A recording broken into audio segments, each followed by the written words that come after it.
There are two types of men in the world. There's one who's always looking for conquest, always looking to be in control, always looking to have power, always looking to have prestige, and always looking to have a monetary impact on himself in some way. It's a form of selfishness, to say the least, and a form of self-preservation, to say the most. But openly, it's not about that. What it's about is that people in the world don't honor the Lord God anymore. We see a lot of that in Christian houses, meaning churches across the land, where God is not really honored. People are misinterpreting Bible verses. They're telling people that certain people are acceptable and other people are not, which is totally in opposition to the Bible verses of the world. The things of the land are also not being well protected. We have men of particular communities that think it's lawful to spit on the ground. It's actually an offense that could be fined, and I personally think that a law enforcement officer should sit at the station, the bus station here in Champaign, and fine every man that spits on the ground. I would like to see the gums that is plied on the sidewalks, making it a horrible place to sit or to do any work, to be removed from the concrete that it is now applied to with the baking of the sun. But we have people who haven't learned to throw things in the garbage. I have watched students on a non-smoking campus simply open up a box of the e-cigs and throw the plastic on the ground as if someone else's responsibility is to come along and pick up after their mess. It's an immoral thing, and yet I wonder, where are the police officers ticketing those children for littering? You see, the only way that we stop the stupid foolishness of destroying our environment is to tell people not to do those things, and to find them in a way that makes them stop doing them. If they are fined, if they are given an expense, then openly they are literally liable for that behavior choice. We also have people who think they have the right to monstrously interfere with another human being's life. Since coming to Champaign, I have been manhandled in the night while I slept, finding things plied from my pockets, finding my privacy invaded, finding my packages and my luggage basically entered into, and other people's stuff, dirty socks, etc., put inside them. And I find it offensive because the socks that I gifted were given because they were too large for me. So why should I keep a brand new set of socks that doesn't really fit? But in life, people don't want to fit. They pretend that they are in charge of their lives. They pretend that there is no God in heaven looking down going, oh, so you made that choice, so I'm going to move the pawn of you over here. You see, so many people have forgotten that God exists that we have a godless society. We have children from foreign lands that come here and are not taught how to behave in our society. We have Chinese boys sitting in Panera chairs looking like 12-year-olds, meaning they put their feet up in the air in a kneeling position on a high chair. I haven't seen that since I was maybe 10 with a neighbor kid who did stuff like that. I thought it was an odd seating position, but he liked it, so what was I going to say? The reality is there are other children of foreign lands that jump our security fences to go into apartment complexes. I have literally seen Arabs standing outside of apartment complexes playing with the electronics, trying to get in, only to be told by the residents to leave. I've also seen white men in apartment complexes monkeying with the circuit panel.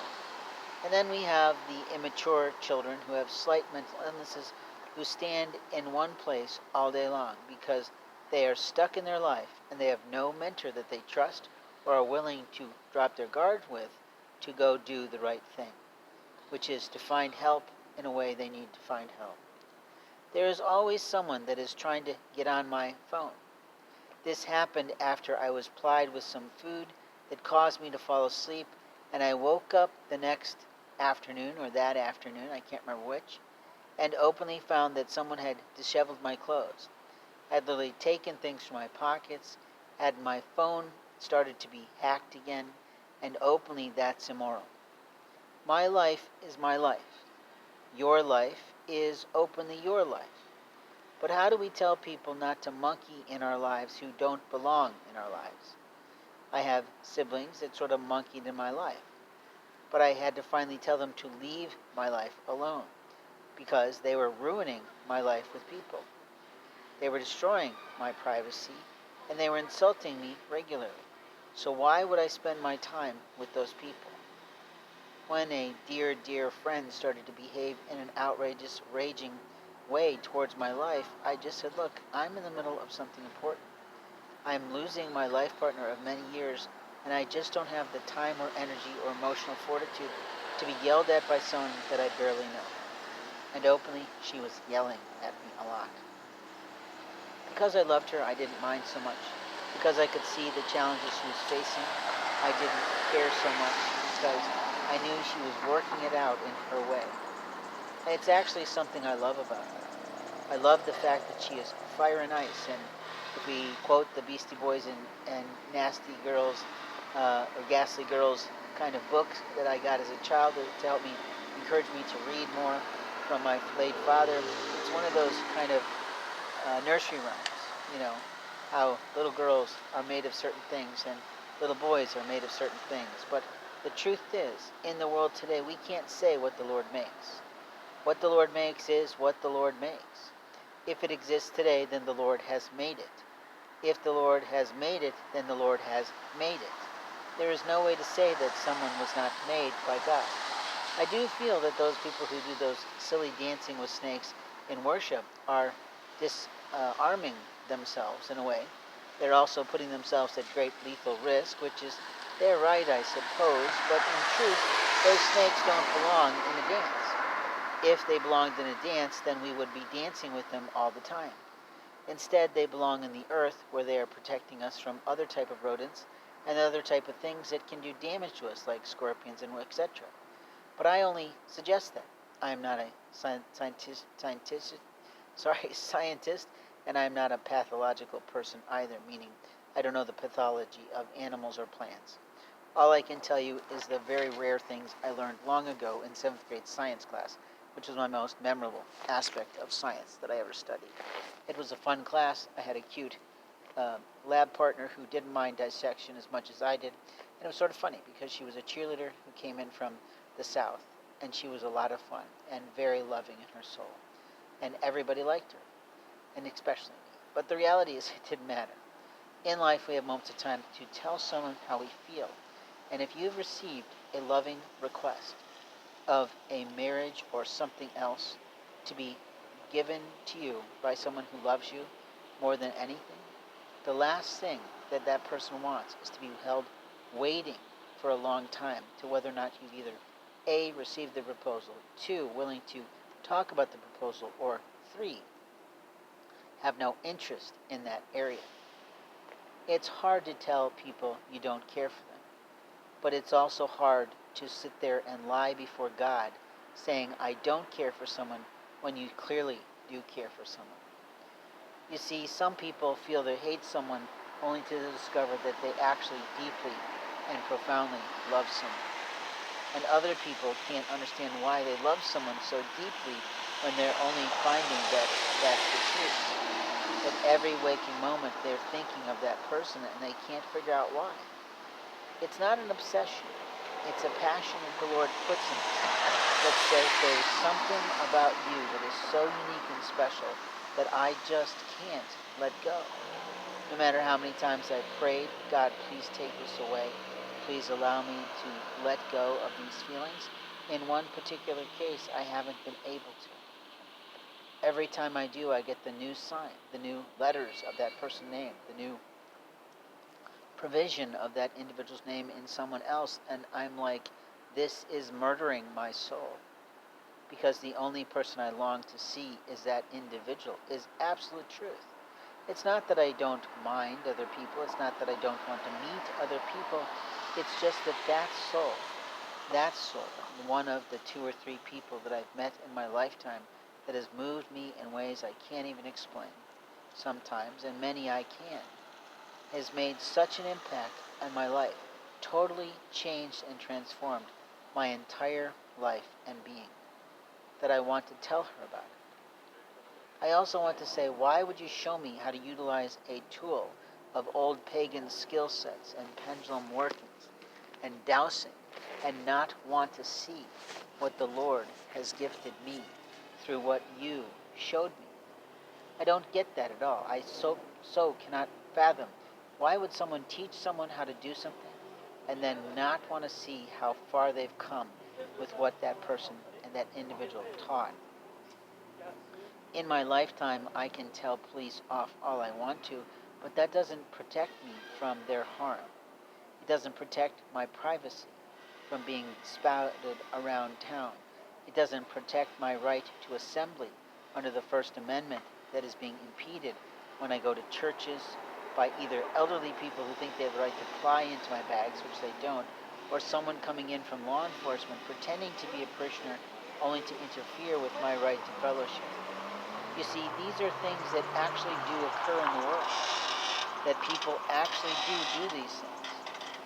And while there's a lot of noises of noisy cars driving through and driving by, and like this one that sounds like a piece of a big lumber, and they don't probably realize it's hanging off the bottom of the car, the reality is that in life we have moments of time to understand that when the Lord gifts someone based on the love he feels for someone, that just it might be possible that the Lord's plan is better than a man's plan. You see, a man's plan doesn't acknowledge God.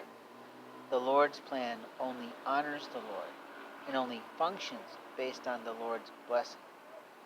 In moments of time like this, I say to the one I love, you know who you are, you know how I feel, but I don't know how you feel. And I won't tolerate you talking about me to perfect strangers, trying to avoid that adult conversation. You have ruined many parts of reputation in that foolishness. You have dishonored the Lord in his choosing of you for my life. You may not feel it right now because it's easy to hide your emotions when you don't face someone and look them in the eyes.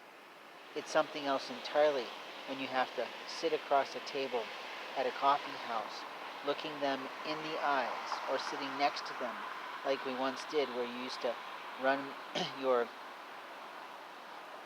little shoulders into mine in a loving gesture to say, I'm right here with you. But openly, when a man is in love, he stands up when the lady of his dreams walks in the room. I wonder if you recall that day in that bank and that area where we went to meet someone who was no longer interested in the business. But I stood up when you walked in the room as my honoring you began. And every single thing I've done since then to say I love you has been a part of that process. That the Lord has encouraged me to continue on, to continue fighting for the right to love you, to continue plying my way, to say, look, I will do whatever it takes to prove my love and that you are the fortune of my life. But every man should have that right to fight for the girl he loves, or in some cases the guy he loves, but that's beyond my understanding. All I can tell you is that in life there are moments of time to say, I like you, but I don't like you that much, or I would be honored to hold your hand for the rest of my life, or openly, I'm not sure I'd like to do that, so I'd like to date you a little while. There's all sorts of ways to answer a traditional old-fashioned man who's never once held your hand. But the truth is, I know what the Lord expects of me, and I know who he chose for me, and I know because of the thousands of signs that literally I get every time I'm even remotely thinking of you, which is sadly a lot. There are moments of time when we show someone how we feel. There are moments of time when we prove we are real. There are moments of time when we stop fighting and we start living. There are moments of time when we let go of all the possessions and all the worry and we just let God take the wheel. You see, there's a wonderful kind of country song that says, let Jesus take the wheel. But how many of you have done that? How many of you have really submitted every choice that you need to make during the day to God? That you've actually prayed about it beforehand